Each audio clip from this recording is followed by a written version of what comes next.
welcome back to my channel Cats Homeo Hub. So today in this video we are going to study the aphorism 7th and its footnote. Aphorism 7 is a long aphorism and it has two footnotes. First is about the indisposition and the second one is about the criticism of the palliative treatment. Now we will study aphorism 7 by breaking it down. So first three lines are as: now as in a disease from which no manifesting or exciting cause occasionalis has to be removed, we can perceive nothing but the morbid symptoms. इसका meaning ये है कि if a patient is sick and there is no obvious external cause, जो external cause होता है, external cause या जो exciting cause है, जो मैनिफेस्टिंग कॉज है, उसी को हम कॉज ऑकेजनैलिस बोलते हैं, जो हमने प्रीवियस अफोरिज्म में पढ़ा था. तो उसका मीनिंग ये है कि if a patient is sick and there is no obvious external cause. External cause कैसा? कोई पेशेंट आपके पास आया, आप एज अ फिजिशियन है, पहले आपको ये फाइंड आउट करना है कि कहीं उसकी सिकनेस का रीज़न कोई एक्सटर्नल कॉज तो नहीं है. एक्सटर्नल कॉज कैसा? कि कोई इंजरी हो गई है, कोई फ्रैक्चर है, उसे फूड पॉइजनिंग हो गई है, टॉक्सिक इन्वायरमेंट में रह रहा है. अगर ऐसा होगा तो एक्सटर्नल कॉज रीज़न है उसकी सिकनेस का, तो फिर हम उसे ब्लेम करेंगे एंड उसे रिमूव करेंगे. लेकिन अगर ऐसा कुछ भी एक्सटर्नल कॉज नहीं है, then the only thing a doctor can actually see and work with is the collection of the symptoms the patient is experiencing. उसके बाद फिर हमें सिम्टम्स पर ध्यान देना है. Because we can not see the internal sickness directly, these symptoms are our only guide to understand the case. क्योंकि जो सिम्टम्स ही होते हैं वो रिफ्लेक्शन होते हैं इंटरनल डिस्टर्बेंसेस के. तो फिर हमें अगर कोई एक्सटर्नल कॉज नहीं है तो हमें जो सिम्टम्स हैं उस पर ध्यान देना है. Now the next four lines: the symptoms are a guide, as we have discussed. Because the internal sickness is hidden, the body uses symptoms to voice its need and point directly to the remedy it requires. For example एक patient आपके पास आया, उसने वो बोल रहा है कि मुझे आँख से पानी निकल रहा है, नाक से पानी निकल रहा है, मतलब तो फिर हमने उनसे पूछा कि जो नाक से पानी निकल रहा है उसमें आपको मतलब जलन हो रही है? तो उसने बोला हाँ मुझे जलन हो रही है, मेरे होंठ वोट पूरे लाल हो गए, वहाँ से हो रही है. फिर मैं पूछा आँख से जो पानी निकल रहा है उसमें जलन हो रही है? तो बोलते नहीं, आँख से जो पानी निकल रहा है उसमें जलन नहीं हो रही, बस पानी निकल रहा है.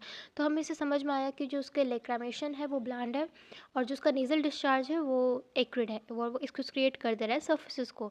तो ये उसके सिम्टम्स थे जिससे हमें एक डायरेक्शन मिला, एक पॉइंट किया ये सारे सिम्टम्स कि इस पेशेंट को एलियम सीपा सूट करेगी.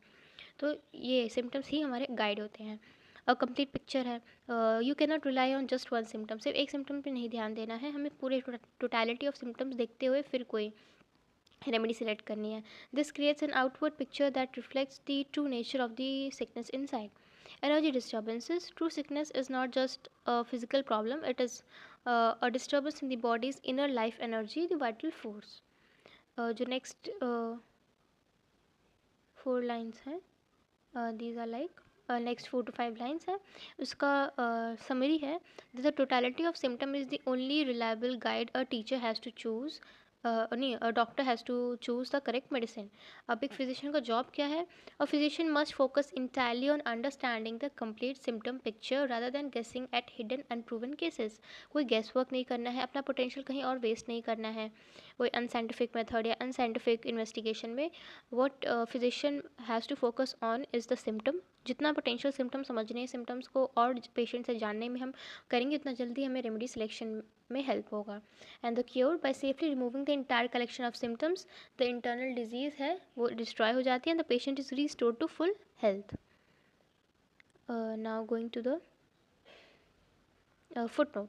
The first footnote of aphorism 7 is about the examples of causa occasionalis. Causa occasionalis means the exciting causes.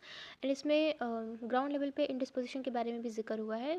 इंडिस्पोजिशन को अच्छे से अफोरिज्म 150 में पढ़ेंगे, बट क्योंकि यहाँ पे जिक्र है तो हमें एक बेसिक नॉलेज होनी चाहिए. सो एंड इंडिस्पोजिशन जो होता है एक फॉल्स सिकनेस होती है, ये ट्रू सिकनेस नहीं होती है, फॉल्स सिकनेस होती है, अल्ट्रेशन ऑफ हेल्थ होता है. It is a mild temporary disturbance in the health cause by a minor external or lifestyle factor rather than a deep internal disease.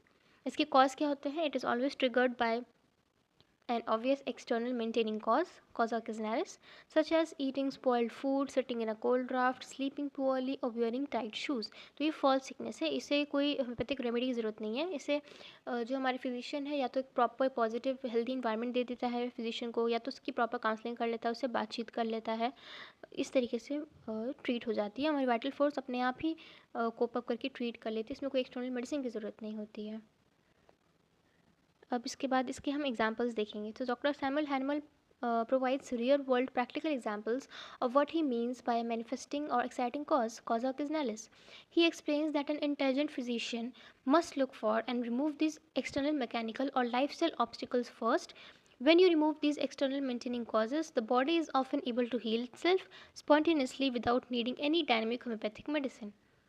अब इसके examples पे हम आते हैं. First example is strong smelling flowers. If a sensitive patient is fainting or experiencing hysterical suffering because a room is filled with highly fragrant flowers, do not prescribe a medicine. Simply remove the flowers from the room. कोई patient है, उसमें उस room में बहुत सारे flowers हैं, बहुत सारे रोजेस हैं और उसे चक्कर आ रहे हैं, तो वहाँ पे मेडिसिन की ज़रूरत नहीं है. हमें समझना होगा कि उसे उस फ्रेगनेंस से प्रॉब्लम है. तो या तो आप रोजेस हटा दीजिए या तो उस इंसान को किसी और रूम में शिफ्ट करिए. A foreign body in the eye. If a piece of dust or a dirt gets stuck in the cornea and causes a painful red inflamed eye, it is a mechanical issue. What we have to do is extract the foreign object safely. Simple, आपकी आँख में कुछ चला जाता है तो सबसे पहला काम आप क्या करते हैं, उस जो भी गया आँख में उसको निकालते हैं. अब आप ये तो नहीं है ना कि दवा डालो, दवा की ज़रूरत पड़ती है, नहीं. जो भी फॉरेन बॉडी स्टक हुई है उससे पहले हमें निकालना होगा. उसके बाद अगर उसने कोई डैमेज किया तब हम मेडिसिन देंगे.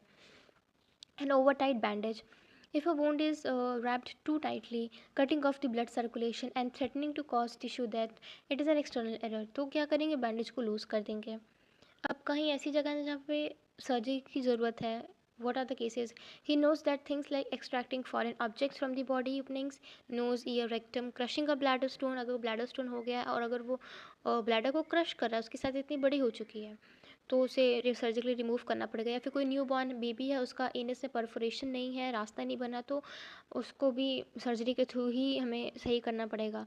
सो these are all mechanical obstructions that requires physical intervention. ये था फुटनोट 1 ऑफ अफरिज्म 7. फुटनोट 2 है criticism of palliative treatment. In the second footnote, Hahnemann aggressively criticizes the old school of medicine, allopathy, for practicing what he calls one-sided symptomatic treatment.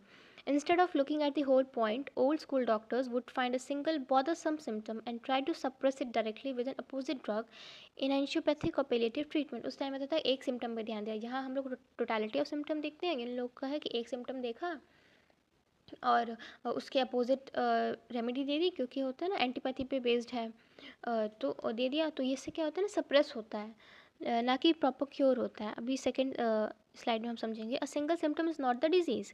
He states a single one of the symptom present is no more the disease itself than a foot is the man himself. अब वही बात है ना, इसको compare करके समझाया कि एक पैर अगर कोई है तो उसे आप आदमी तो कहेंगे नहीं. वैसे ही कोई एक सिम्टम को हम डिजीज़ नहीं कह सकते. So treating just a single headache or single rash while ignoring the rest of the patient is foolish and inaccurate. Okay. अब डेंजर क्या होता है ये एंटीपैथिक रेमेडीज़ का, एंटागोनिस्टिक रेमेडीज़ यूज़ करने का. So when you use an opposite drug to suppress a symptom, like आपको fever है तो आप कूलिंग ड्रग ले लिया, इंसोमिया है तो आर्टिफिशियल ये स्लीपिंग पिल्स ले लिया. It provides only momentary slight relief. कुछ वक्त के लिए रिलीफ होता है, उसके बाद क्या होता है, the rebound effect. After that temporary relief wears off. वो जब खत्म हो जाती है उस मेडिसिन की असर, the underlining disease reemerges and the symptom actually becomes significantly worse than it was before. फिर पहले से भी खतरनाक बन जाती है वो. तो ये अफॉरिज़म हमारा यहीं पे ख़त्म होता है. हमने 7th अफॉरिज़म पढ़ा और उसके फुटनोट 1 एंड फुटनोट 2 दोनों पढ़े. So in the next video will be studying about the aphorism 8. So till then, if you like my video, please like, share, subscribe my channel Cats Home You Hub. Thank you.